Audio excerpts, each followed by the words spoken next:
গল্পের সুর চ্যানেলে এখন আপনারা শুনবেন প্রবোধ কুমার সান্যালের লেখা একটি গল্প, বিয়ের আগে বিয়ে। আর বরাবরের মতোই গল্প পাঠে আমি আপনাদের সাথে থাকব রোমানা নূপুর। নন্দরানী তীর বেগে উপর থেকে নিচে নেমে এলো। চোখে মুখে তার উত্তেজনা, নিঃশ্বাস পড়ছে দ্রুত, মাথার এলো খোপা আলু থালু। সুরবালা দাঁড়িয়েছিলেন বৈঠকখানার দরজায়। বাড়ির সরকার মশাইকে ভাঁড়ারের ফর্দ বুঝিয়ে দিচ্ছিলেন। নন্দরানী রুদ্ধ ব্যাকুল কণ্ঠে ডাকল, মা। মা ফিরে তাকালেন। এদিকে এসো, শিগগির এসো একবার। যাই বাছা, মা বললেন। ফর্দটা সরকার মশাইকে। অধীর কণ্ঠে নন্দরানী বলল, থাক তোমার ফর্দ, আসতে বলছি না একবার চট করে। মা এলেন। মেয়ের মুখের দিকে তাকিয়ে বললেন, হো মা, সকালবেলা এমন গরু হারানো চেহারা কেন নাদু? উত্তেজনায় নন্দরানীর চোখের বড় বড় তারা দুটো জ্বালা করছিল। কম্পিত চাপা কণ্ঠে সে বলল, তোমরা নাকি আমার বিয়ের চেষ্টা করছো? মা শিউরে উঠে হেসে বললেন, কে বললে এমন সর্বনেশে কথা? ওই যে শুনলুম, বাবার মেজো কাকা বারান্দায় দাঁড়িয়ে বলাবলি করছিলেন। সত্যি কথা বলো কিন্তু, নইলে আমি ভয়ানক কাণ্ড করব। হাসি মুখে বললেন, কি অন্যায়, আমি দিচ্ছি বারণ করে। ছি ছি, এত বড় মেয়ের কি কেউ বিয়ে দেয়? এমন তো কোথাও শুনিনি। ওরা পুরুষের জাত কি না, বড়সড় মেয়ে দেখলে ষড়যন্ত্র করতে বসে। তুমি যত নষ্টের মূল। নন্দরানীর গলার ভেতরে কান্না উঠে এলো। মুখ ফিরিয়ে সুরবালা বললেন, সরকার মশাই, বাড়িতে ভয়ানক বিপদ ঘটল। আইবুড়ো মেয়ের বিয়ের কথা উঠেছে, আপনি ওই নিয়ে এখন যান। আচ্ছা বৌমা, বলে বৃদ্ধ সরকার মশাই তার বিরল দাঁতে হেসে বেরিয়ে গেলেন। সুরবালা বললেন, চল তো দেখি নাদু, ওদের কতখানি আস্পর্ধা, আজ আর রক্ষে রাখব না। নন্দরানী বলল, থাক, আর সিন করে কাজ নেই, ঢের হয়েছে। এই বলে সে উপরে সিঁড়িতে গিয়ে উঠল। সেখান থেকে মুখ ফিরিয়ে ক্রুদ্ধ কণ্ঠে পুনরায় বলল, আজ থেকে কলেজে যাব না, পড়ব না, খাবো না, কিচ্ছু করব না। চলে যাব মামার বাড়ি। এমন অত্যাচার আমার ওপর, আমি মরব। দ্রুতপদে সে উপরে উঠে গেল। ও ঠাকুর, ছানাটা যেন পুড়ে না যায়, উনুনের উপর আলগোছে ধরে থেকো। বলতে বলতে সুরবালা রান্নাঘরের দিকে চলে গেলেন। বেলা 9:30টার পর রমেশবাবু ঢুকলেন নন্দরানীর ঘরে। নন্দরানী একখানা বই সামনে খুলে বসেছিল। এটা নিজের মুখের চেহারা গোপন রাখার উপায়। রমেশবাবু বললেন, তোমার কি আজ ফার্স্ট ক্লাস নেই মা? মাথাটা আরো হেট করে নন্দরানী বলল, আছে বাবা। তবে তো এক্ষুনি গাড়ি আসবে, তোমার এখনো নাওয়া খাওয়া। আজ হেঁটে যাব।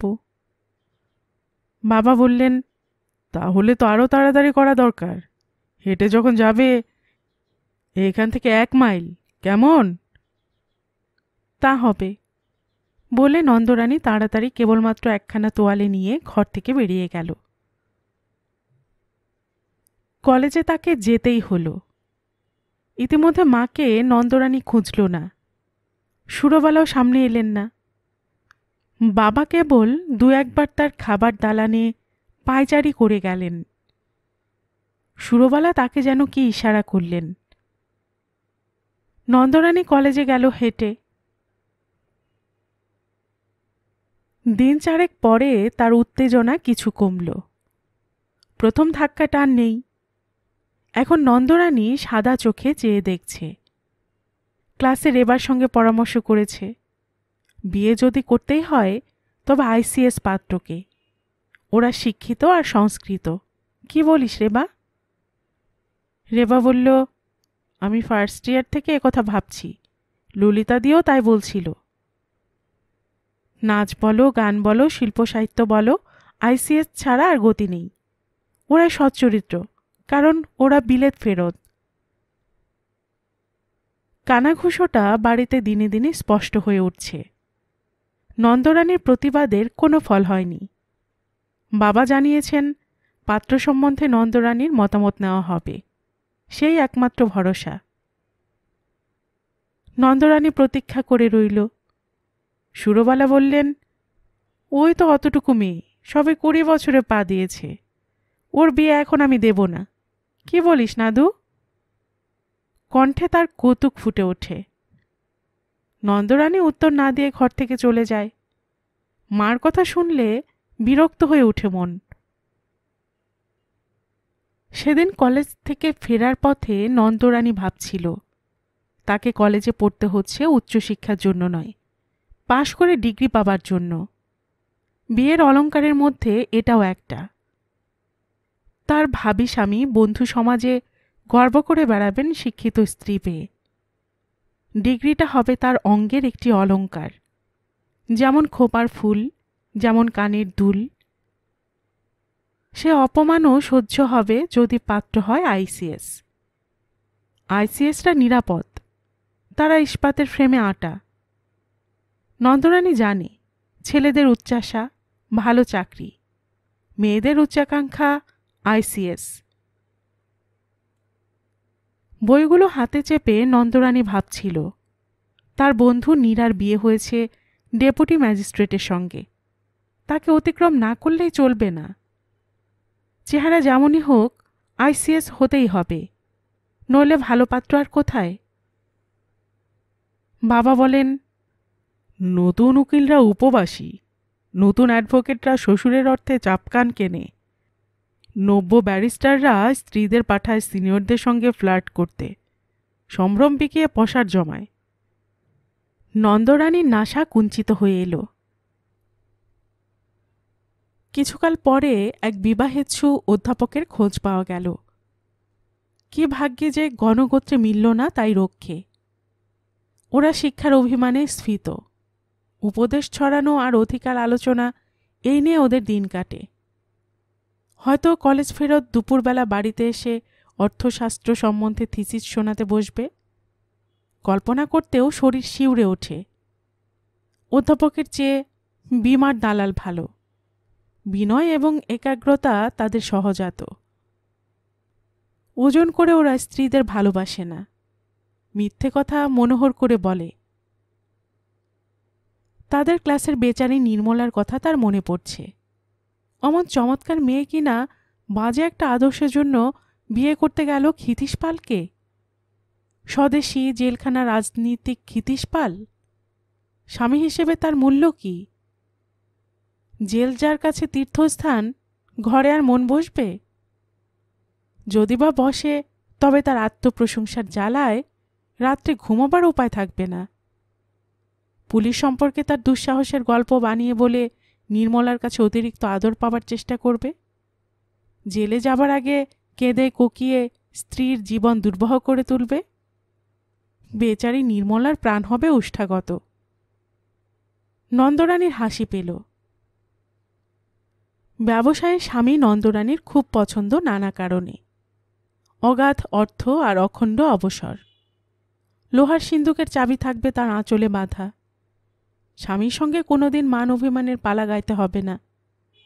বাজার বড় মন্দা, এ বাণী শুনেই কাটবে দিন।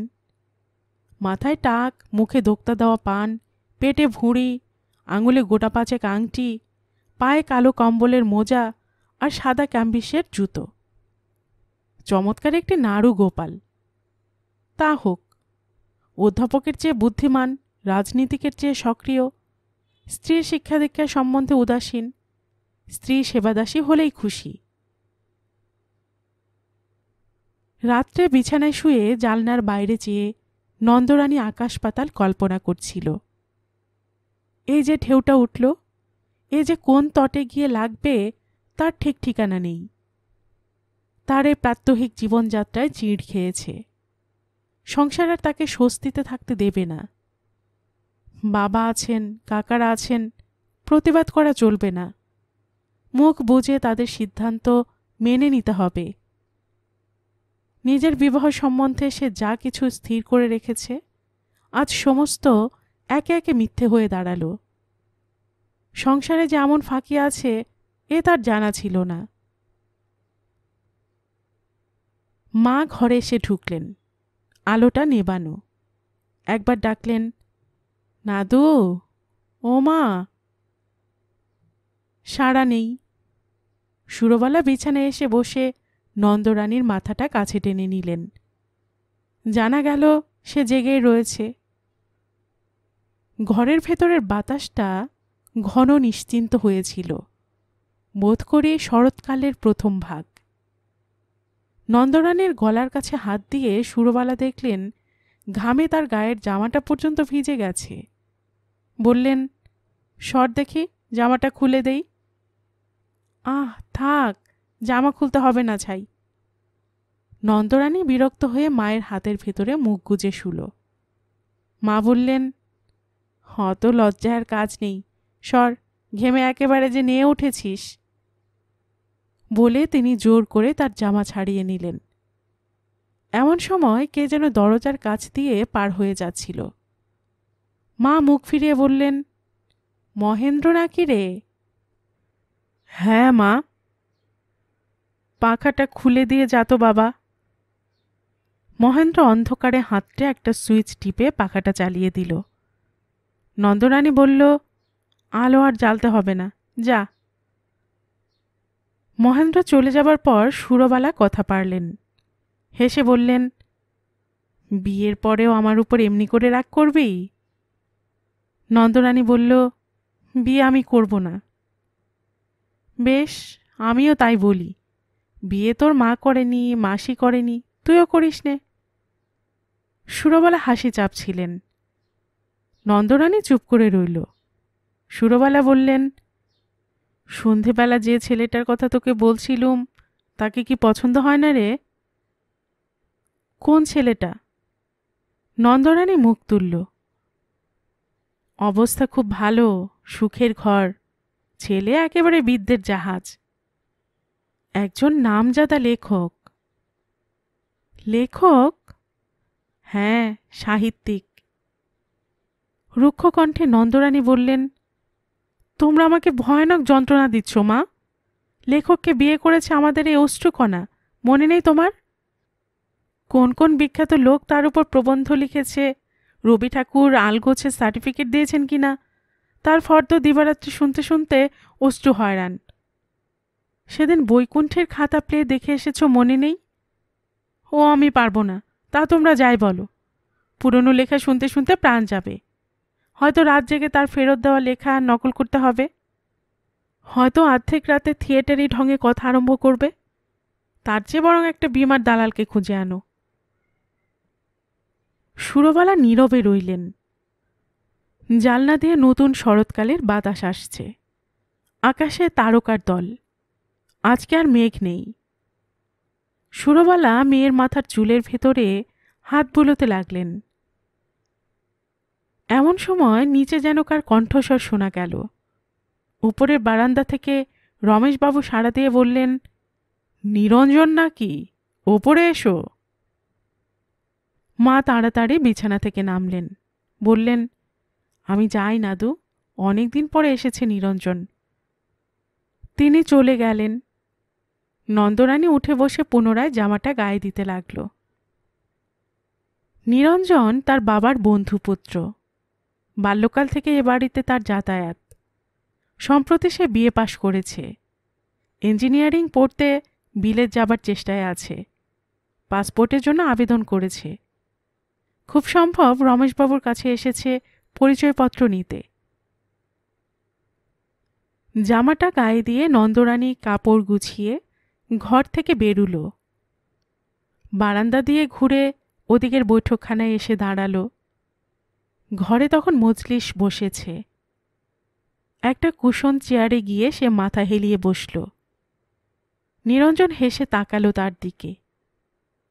রূপের দিক থেকে দুজনেই কম নয়। রমেশবাবু বসে আছেন, পাশে রয়েছেন সুরবালা। বারান্দায় দাঁড়িয়ে মেজো কাকা তার দাদাকে লুকিয়ে সিগারেট টানছেন। নন্দরানী বলল, নিরঞ্জনদা, বিলেত যাবার ফিকি রাখলে শেষ পর্যন্ত?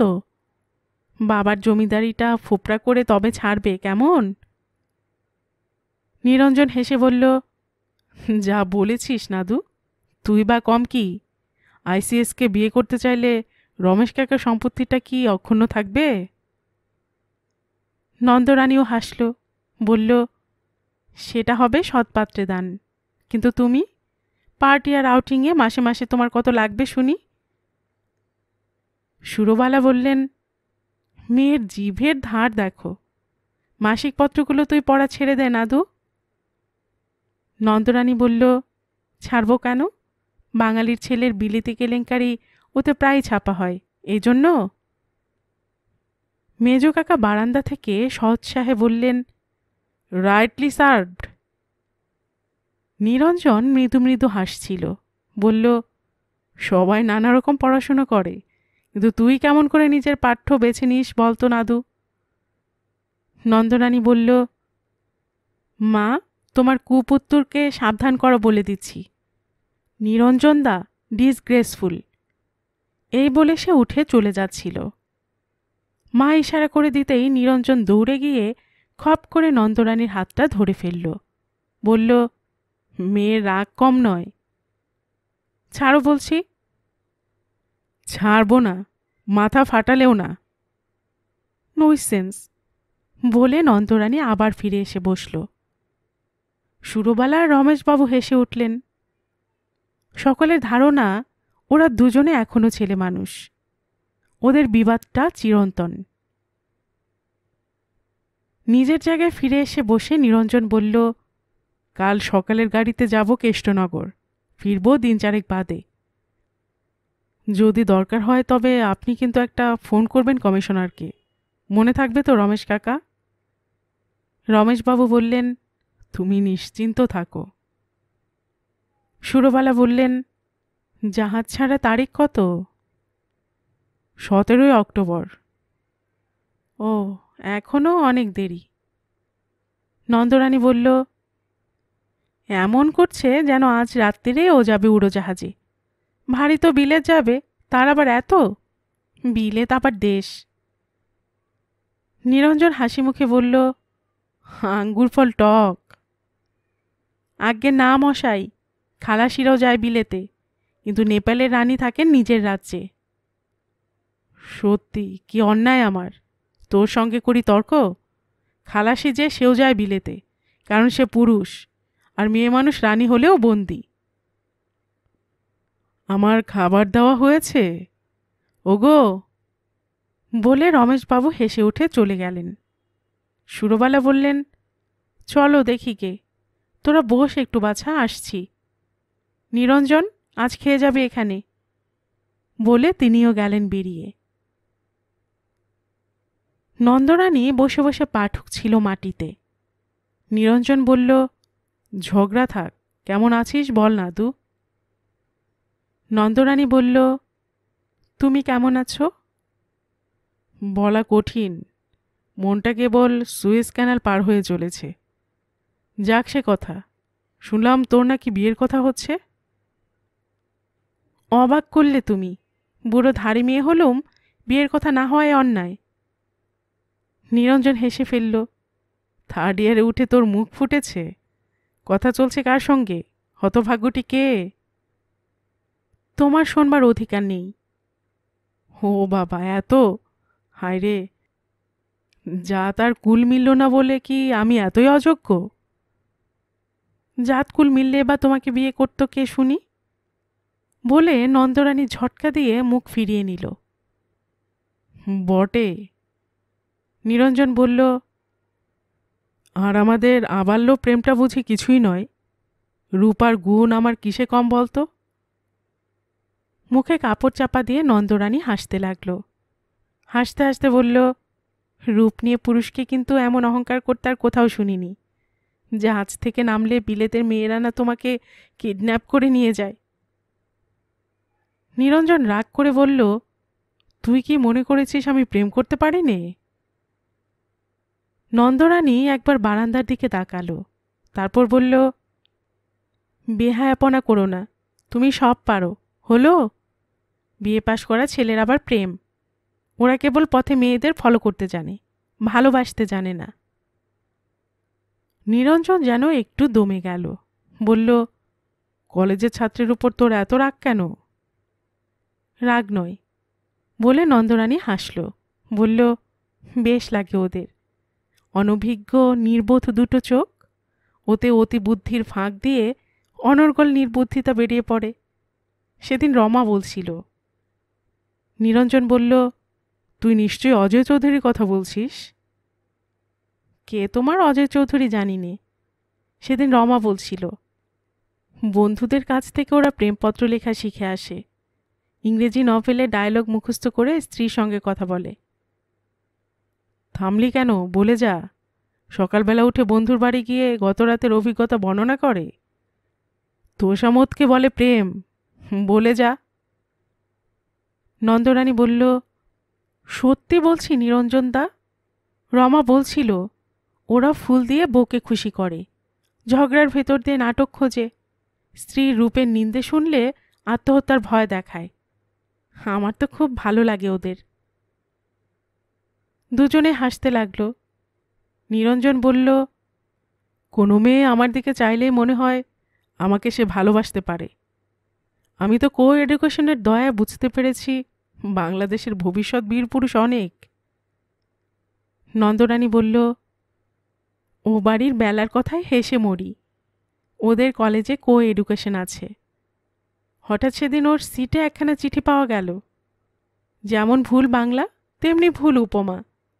বেলা বলে ছেলেদের আন্তরিকতার চেয়ে আতিশয্য বেশি, ওদের আগ্রহ খুব, কিন্তু জানে না জয় করতে। মেয়েদের ছলনা আছে জানি, কিন্তু ওদের ওছিলা দেখলে হাসি পায়।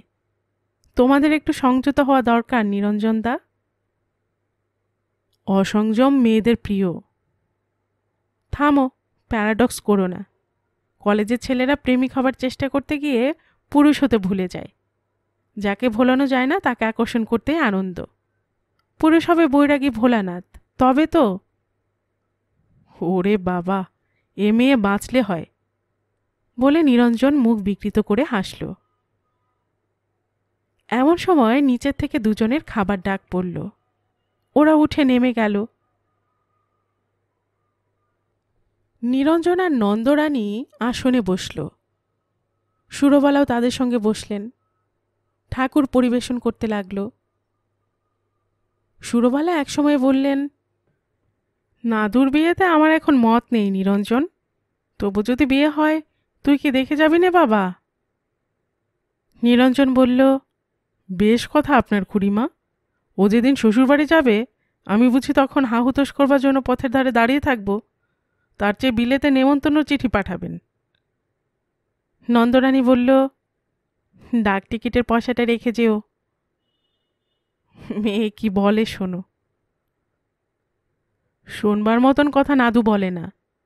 আচ্ছা খুড়িমা, কলেজের ছাত্ররা নাদুর পছন্দসই নয় কেন বলুন তো? সুরবালা বললেন, ও মা, সে কি, ওরা যে বড় বাধ্য, বড় অনুগত। তোরা নাকি বাছা রোদ্দুরে পথের মোড়ে দাঁড়িয়ে থাকিস পরীক্ষার আলোচনা নিয়ে। নিরঞ্জন মুখ তুলে তাকালো। বলে আমার ও বাড়ির মেয়েরা, বলে যে ছাত্রীদের সঙ্গে হঠাৎ দেখা হয়ে যাবার আশায় তোদের এই দুর্ভোগ। ওরা হাসলে তোরা নাকি সপ্তস্বর্গে যাস বাবা। এ সত্যি? একদম মিথ্যে। নিরঞ্জন ফেটে উঠল। আহা, তাই যেন হয়। উত্তেজিত হয়ে নন্দরানী বলল, ওরা লজ্জা পায় না দেখে আমাদের লজ্জা করে। একসঙ্গে অতগুলো ছেলে, কার দিকে চাই বলো তো, কাকে ফেলি? তিনজনে প্রবল স্বরে হেসে উঠলেন। নন্দরানী বলল, বেলা বলে একজনের দিকে চেয়ে চলে গেলে ওদের মধ্যে আবার ঝগড়া বাঁধে। প্রত্যেকেই বলে তোর দিকে নয়, আমার দিকে চেয়ে হেসে গেল। এই নিয়ে লাঠালাঠি।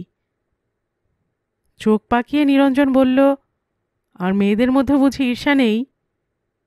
আছে, সেটা মনোমালিন্য আনে, তাই বলে তোমাদের মতন লাঠালাঠি করে না। আছে, সেটা মনোমালিন্য আনে, তাই বলে তোমাদের মতন লাঠালাঠি করে না, বুঝলে? বুঝলুম, বলে নিরঞ্জন আহার শেষ করল।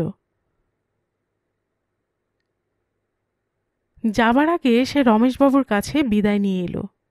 সুরবালা বললেন, রাত অনেকটা বাবা, সাবধানে যাস। কেষ্টনগর থেকে ফিরে আবার একদিন আসিস। নন্দরানী সঙ্গে সঙ্গে নিচে নেমে এলো। পেছন থেকে বলল, ঘোড়া ছুটিয়ে যাচ্ছ কেন নিরঞ্জনদা? বাইরের ঘরে একটু বসে যাও না। নিরঞ্জন বলল, একটা অভ্যেস করেছি তাই পালাচ্ছি তাড়াতাড়ি। হোমা, কি অভ্যেস গো? ক্রমশ প্রকাশ্য।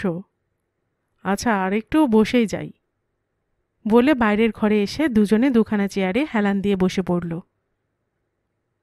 বদ অভ্যেসটা কি শুনি? জুয়ার আড্ডায় যাতায়াত? তবে তুমি দূর হয়ে যাও, বসতে দেব না। পরম নিশ্চিন্ত মনে বসে নিরঞ্জন বলল, নাদু, তোর চোখে মুখে বিয়ের রং ধরেছে, কিন্তু তুই যেরকম খুঁতখুঁতে, স্বামীকে নিয়ে কি ঘর করতে পারবি? নন্দরানী একটু হাসল, তারপর কড়িকাঠের দিকে চেয়ে আস্তে আস্তে বলল, তুমি ছেলে মানুষ নিরঞ্জনদা। নিরঞ্জন হেসে বলল, আইসিএস ছাড়া তুই যখন বিয়ে করবি নে, তখন ভরসা করে রইলুম, কপালে এখন হাকিম জুটলে হয়। তোমার মাথা ঘামাবার দরকার নেই। একটু দরকার আছে, কারণ কোন আঘাটা গিয়ে পড়বি তাই একটু মায়া হচ্ছে। কপালে আগুন তোমার মায়ার, বলে নন্দরানী মাথাটা ফিরিয়ে নিল। দুজনে তারপর নীরব। একসময় নন্দরানী বলল, নিরঞ্জনদা, বিলেত থেকে ফিরলে তোমার এই আত্মীয়তা বোধহয় থাকবে না, কেমন? খুব সম্ভব। মেম বিয়ে করে আসবে নাকি? প্রেমের পর জাত বিচার মানব না। আমাদের সঙ্গে কথা বলতে ঘেন্না করবে? সেটা তো এখনই করছে। নন্দরানী জ্বলন্ত চোখে চেয়ে উঠে যাবার চেষ্টা করতেই নিরঞ্জন তার হাতটা ধরে ফেলল। নন্দরানী বলল, তোমার মুখ দেখতেও ঘেন্না করে, ছাড়ো। নিরঞ্জন তাকে আবার টেনে বসালো এবং তারপর যা কোনোদিন দেখা যায়নি, পকেট থেকে সে সিগারেট আর দেশলাই বার করল। বিস্ময় বিস্ফারিত চোখে চেয়ে নন্দরানী তীব্র কণ্ঠে বলল, এই নোংরা অভ্যেস করেছ তুমি? এর চেয়ে যে জুয়া খেলা ভালো ছিল নিরঞ্জনদা। সিগারেট ধরিয়ে এক টান টেনে নিরঞ্জন বলল, আমার অধপতনে তোর চোখে জল এলো মনে হচ্ছে। দাঁড়াও, আমি মাকে বলে দিচ্ছি, বিয়ে পাশ করে লায়ক হয়েছ, কেমন? বিলেত যাবার আগেই সিগারেট, সেখানে গিয়ে তো মদ ধরবে। তুমি না ভদ্রলোকের ছেলে? জোরে একটা টান দিয়ে ধোঁয়া ছেড়ে নিরঞ্জন বলল, মদ আর সিগারেট তো ভদ্রলোকেই খায়, রাস্তার কুকুর কি খায় ওসব? সিগারেট খেতে খুব ভালো রে। নন্দরানী বলল, ভালো না ছাই? সত্যি বলছি ভাই নাদু, মনটা খুব থটফুল হয়। সত্যি? তোর দিব্যি, একদিন খেয়ে দেখিস। নন্দরানী হেসে একবার এদিক ওদিক তাকালো, কেউ কোথাও নেই। দ্রুত সে নিরঞ্জনের মুখের কাছে মুখ আনল, বলল, দেখি তো খেয়ে, তুমি ধরে থাকো, আমি টেনে নেই। নিরঞ্জন সিগারেটটা তার দুই ঠোঁটের উপর টিপে ধরল। নন্দরানী প্রাণপণে টানল। তারপর হঠাৎ ভীষণ শব্দে নন্দরানী কেসে উঠতেই নিরঞ্জন দ্রুত উঠে ঘর ছেড়ে একেবারে রাস্তায় নেমে পালালো। নন্দরানী কাশতে কাশতে হাসতে হাসতে গা ঢাকা দিয়ে ছুটল নিজের ঘরের দিকে। এরপর গেছে 3 মাস। নিরঞ্জন বিলেত পৌঁছেছে, তার চিঠি এসেছে। উড়োজাহাজে রমেশবাবু পুজোর সময় সপরিবারে কলকাতা ত্যাগ করে গিরিডিতে এসে রয়েছেন। বারগান্ডার ব্রাহ্মপাড়ায় সুন্দরী বলে নন্দরানী সম্বন্ধে কানাকানি চলছে এবং ইতিমধ্যে নন্দরানীর বিষয়ে আলোচনাটাও বেশ ঘন হয়ে উঠেছে। একটি ছেলের সম্পর্কে রমেশবাবু পাকাপাকি করবার মনস্থ করেছেন। ছেলেটি আইসিএস নয় বটে, কিন্তু যোগ্যপাত্র হিসেবে যে কোনো শিক্ষিত মেয়ের আদর্শ। রক্ষণশীল হিন্দুমতে বিয়ে হবে। নন্দরানী বাড়ির বুড়ো চাকর দীনবন্ধুকে নিয়ে স্ত্রী নদীর পাড়ে পাড়ে বেরিয়ে বেড়ায় আর ভাবে এখনও তার মৃত্যু হয় না কেন, জীবনটা তার নষ্ট হলো। দেখা যাচ্ছে বিয়ের জন্যই তার পাশ করা আর কলেজে পড়া। তার পক্ষে সবচেয়ে বড় পরিচয়পত্র এই যে সে সুন্দরী এবং পাশ করা বিবাহযোগ্য মেয়ে। বাল্যকাল থেকে নিজের জীবনটা তার মুখস্থ। ফ্রক ছেড়ে শাড়ি, বেনি থেকে এলো খোপা, একটির পর একটি স্তর তার চোখে ভাসছে। ভুলে ঘাগরা পড়লে তার বাড়ন্ত গড়নের দিকে চেয়ে ঠাকুমা শাসন করে দিতেন। শাড়ি আর সেমিজ যখন গায়ে উঠল, বন্ধ হয়ে গেল পাড়ার ছেলে মেয়েদের সঙ্গে মেশামেশি। স্কুলের গাড়ি এলে স্কুলে যাওয়া, আর সেই গাড়িতেই ফিরে আসা। স্বাধীন তাকে হতেই হবে। আর আইসিএস ছাড়া ব্যক্তিগত স্বাধীনতার অর্থ অন্য কে বুঝবে? বেচারি অনিমা বিয়ের পরে আয়ে পরীক্ষা দেবার হুকুম পেল না। শৈবলিনীকে তো বন্ধুবান্ধবদের সঙ্গে দেখা পর্যন্ত বন্ধ করতে হয়েছে। তাই বলে রত্নাবলীর মতো সে হতে চায় না। স্বামী স্বনামধন্য প্রফেসর, তিনি কলেজ চলে গেলে রত্নাবলীর অবারিত ছুটি। বইখানা নিয়ে সে সমস্ত দিনটা কলকাতা শহর চষে বেড়ায়। এমনও শোনা গেছে কোনো ছেলে বন্ধু নিয়ে সে যায় ইম্পিরিয়াল রেস্তোরাঁয় বসে আড্ডা দিতে। এমন স্বাধীনতা নন্দরানীর পছন্দ নয়। চলো দীনবন্ধু, সন্ধে হয়ে এলো। এসো দিদি। দীনবন্ধু আগে আগে চলে। বাড়িতে ঢুকলেই একটা চাপা হাওয়া, কণ্ঠ রোধ হয়ে আসে। মায়ের সঙ্গে চোখাচোখি হয়ে গেলে যেন একটা ব্যথার ছায়া নেমে আসে। নিজের ঘরের দিকে নন্দরানী চলে যায়। সেদিন সকালবেলাকার আয়োজনটা দেখে নন্দরানীর বুকের ভিতরটা টিপ টিপ করতে লাগল। সুরবালা মেয়ের কাছ থেকে লুকিয়ে বেড়াচ্ছেন। রমেশবাবু একসময় জামাকাপড় পরে বাইরে এলেন। এ ঘরে ঢুকে দেখলেন নন্দরানী পাথরের মতো বসে রয়েছে। মেয়ের মনোভাব জানতে তার আর বাকি ছিল না। বললেন, নাদু, এখন তবে চললুম মধুপুরে, ফিরতে দেরি হবে না। কাল রাত্রে আসব। হ্যাঁ, ওই পাত্রের সঙ্গে ব্যবস্থা করা গেল। ছেলেটি ভালো। আইন পরীক্ষা এবার পাশ করতে পারেনি বটে, তবে ওর বেশ আশা করা চলে। পয়সা কড়ি মন্দ নেই, কাল পাকা দেখে আসব। নন্দরানী মাথা হেট করে রইল। রমেশবাবু বলতে লাগলেন, ভট্টাচার্য মশাই স্টেশনে অপেক্ষা করছেন। অঘোর আচার্যি সঙ্গে যাবেন, ও বাড়ি সুধীরও যাবে।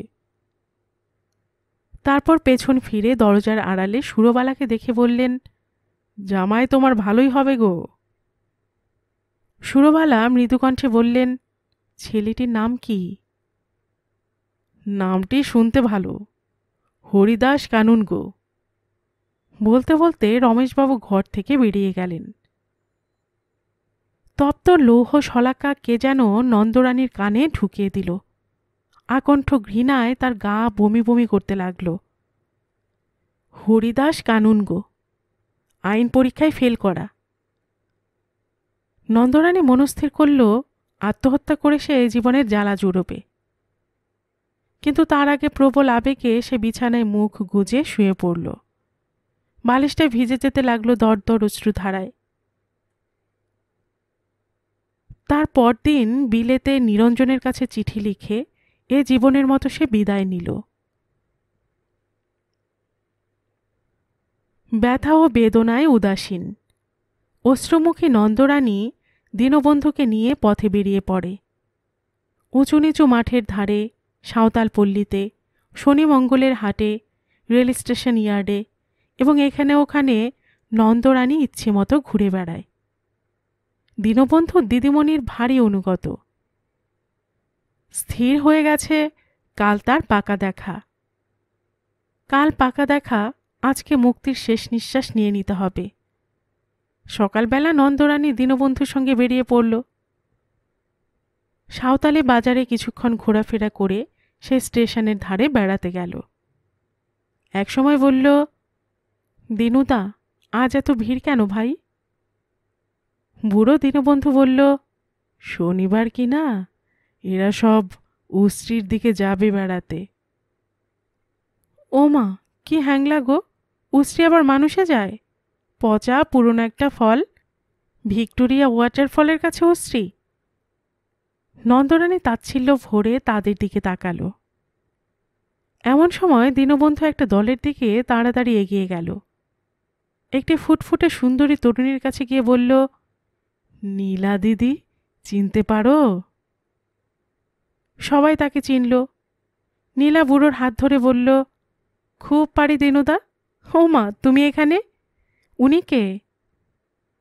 উনি আমার মনিবের মেয়ে, বলে দীনবন্ধু নন্দরানীর সঙ্গে সকলের পরিচয় করিয়ে দিল। বুড়ো সব রকম কায়দা কানুন জানে।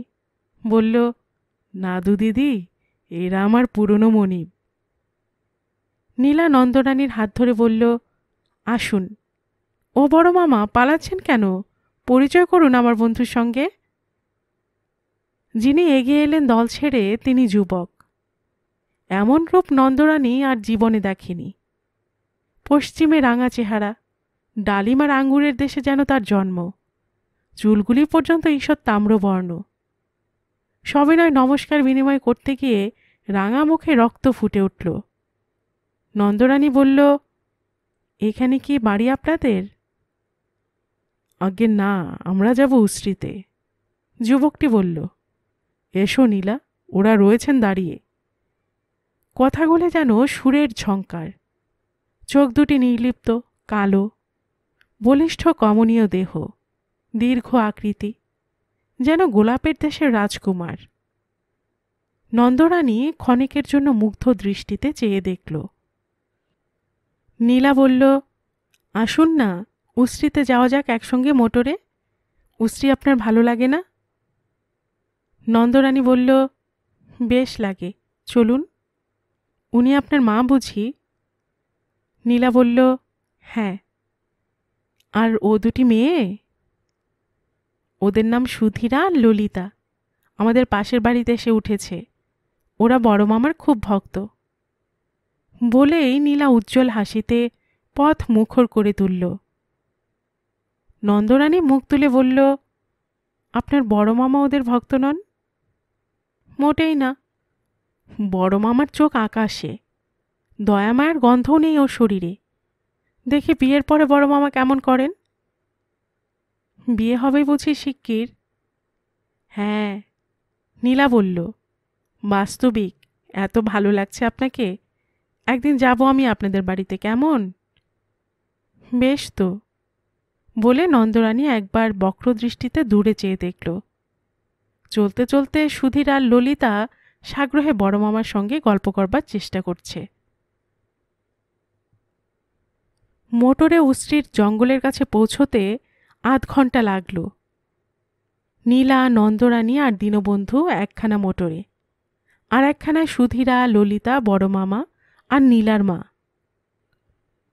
সবাই নেমে পদব্রজে পাহাড়ের ধারে শালের জঙ্গল আর সাঁওতালি পল্লী পার হয়ে যখন জলপ্রপাতের কাছে এসে পৌঁছল, বেলা তখন 11টা বাজে। নীলার বড় মামা কাছে এগিয়ে এসে সবিনয়ে বলল, আপনার আর দীনবন্ধুর এখানে নেমন্তন্ন। 3টে কি 4টের মধ্যে আপনার ফিরে গেলে চলবে না? ঘাড় নেড়ে নন্দরানী জানালো, চলবে। নীলার মা এসে আদর করে তাকে কাছে টেনে নিয়ে বললেন, কষ্ট হবে না তো? আমাদের ভাগ্যি ভালো, মনের মতন অতিথি পাওয়া গেল। এমন মিষ্টি স্বভাব আমি দেখিনি। নীলা বলল, সত্যি মা, নাদু দিদি কি চমৎকার। পিকনিক শেষ হতে বেলা 3টে বাজল। ললিতার, সুধীরার হুড়োহুড়ির বর্ণনা নিষ্প্রয়োজন। ওদের বেহায়াপনাটা নীলার মাও পছন্দ করলেন না। একসময় মৃদুকণ্ঠে তিনি বললেন, মন্টুকে ওরা ভারী বিরক্ত করে। নন্দরানী তাদের দিকে চেয়ে চুপ করে রইল। এখানে কোনো মন্তব্যই মানায় না। কানের মধ্যে তার কেবলই ঝঙ্কৃত হতে লাগল, মন্টু মন্টু। এবং এ কথাটাও সে মনে মনে অনুভব করল। লক্ষ্য সুধীর আর ললিতা ওর পদপ্রান্তে গড়াগড়ি দিলেও ওর মন টলানো যাবে না। সত্যকারের চরিত্রবানকে বুঝতে অল্প সময়ই লাগে। সবাই ফিরে এলো। বেলা 4:30 ট্রেন। গাড়ি এসে দাঁড়াতেই নীলার মা বললেন, চলো না মা আমাদের সঙ্গে মধুপুরে, তোমাকে ছাড়তে কিছুতেই মন সরছে না। নন্দরানীর মাথায় ভূত চাপল। এ জীবনে তার আনন্দ কোথায়? বাবা যিনি, তিনি তার সমস্ত জীবনকে অপমান করতে বসেছেন। স্বেচ্ছাচারী রথ চালিয়ে চলেছেন তারই বুকের উপর দিয়ে। তার জীবন তো নিরর্থক হল। আজ একদিনের জন্য অবাধ্য হওয়া যাক, জানানো যাক যে তারও আছে স্বাধীন সত্তা, আত্মস্বাতন্ত্র্য।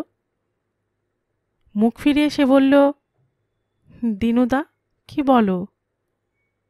তুমি যা বলো দিদিমণি। নন্দরানী নীলার মায়ের দিকে ফিরে বলল, খুব ভালো রকম অতিথি সৎকার করবেন তো? আপনার লোককে কি অতিথি বলে পাগলি? বলে ভদ্রমহিলা তাকে বুকের মধ্যে টেনে নিলেন। চলুন তবে যাই আপনাদের সঙ্গে, বলে নন্দরানী টিকিট করে দীনবন্ধুকে নিয়ে গাড়িতে উঠল। সুধীর আর ললিতা মুখ চাওয়াচাই করে বলল, গিরিডির গ্রিডি। পরদিন মধুপুরের বাড়িতে যখন পূর্ণোদ্যমে অতিথি সৎকার চলছে, সেই সময় বেলা 11টা নাগাদ নিচের তলায় গোলমাল শোনা গেল। মন্টুবাবুর হাত ধরে যারা উপরে উঠে এলেন, নন্দরানী স্তম্ভিত বিষয়ে দেখল বাবা আর মা। তাদের পাশে নীলা ও তার মা, মন্টুর মা ও বাবা, বাড়ির পণ্ডিত, তাদের ভট্টাচার্য মশাই এবং অন্যান্য সকলে। পাশে দাঁড়িয়ে বৃদ্ধ দীনবন্ধু স্তম্ভিত। রমেশবাবু হেসে বললেন, নাদু, তোমার মাত্রাগান একটু কমে গেছে। সংরক্ষণশীল বংশে তোমার জন্ম। বিয়ের আগে আমাদের বাড়ির কোনো মেয়ে শ্বশুর বাড়িতে আসেনি, তুমি এলে। সুরবালা হাসতে হাসতে বললেন, আমার কিন্তু কোনো দোষ নেই নাদু, এ বিয়েতে আমার একটুও মত ছিল না। নন্দরানী সকলের দিকে একবার অর্থহীন দৃষ্টিতে চোখ বুলিয়ে নিল। তার কোনো চেতনা ছিল না। মন্টু ছিল পাথরের মতো দাঁড়িয়ে। তার দিকে একবার চেয়ে নন্দরানী মাথা হেট করে ঘরে গিয়ে ঢুকল। নীলা ছুটে এলো পেছনে পেছনে। নন্দরানীর পায়ের ধুলো মাথায় নিয়ে বলল, উপন্যাসকেও হার মানালো। আপনি আর দিদি নন, আপনি আমাদের বড় মামিমা, আশীর্বাদ করুন। নন্দরানী তার চিবুক নেড়ে দিয়ে বলল, আশীর্বাদ করি, একদিন যেন মনের মতন স্বামী পেও। বলতে বলতে তার নিজেরই মুখখানি আনন্দ আর অশ্রুতে উজ্জ্বল হয়ে উঠল। শাঁখ বাজালেন নীলার মা।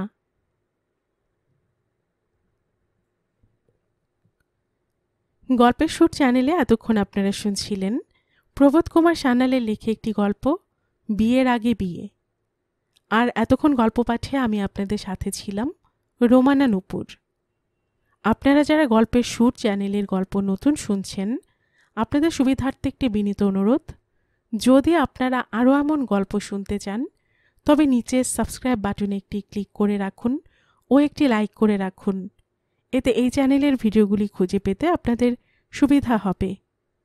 আর পাশে থাকা বেল বাটনটিও চেপে রাখুন, যাতে নতুন কোনো গল্প দেওয়ার সাথে সাথেই আপনাদের কাছে নোটিফিকেশন চলে যায়। সবসময় সবাই খুব ভালো থাকুন, সুস্থ থাকুন ও আনন্দে থাকুন, এই প্রার্থনা রইল।